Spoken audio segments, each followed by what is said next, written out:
Oke, kali ini tutorial buat pembuatan sirine. Kita akan mulai dari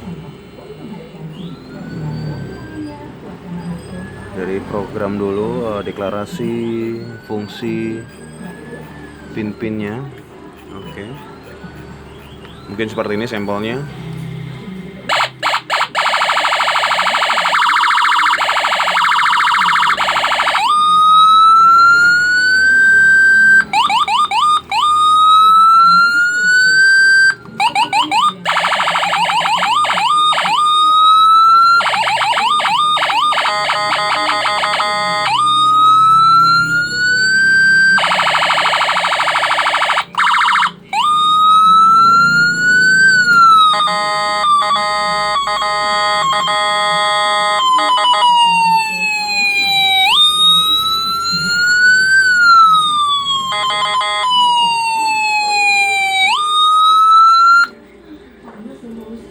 Oke.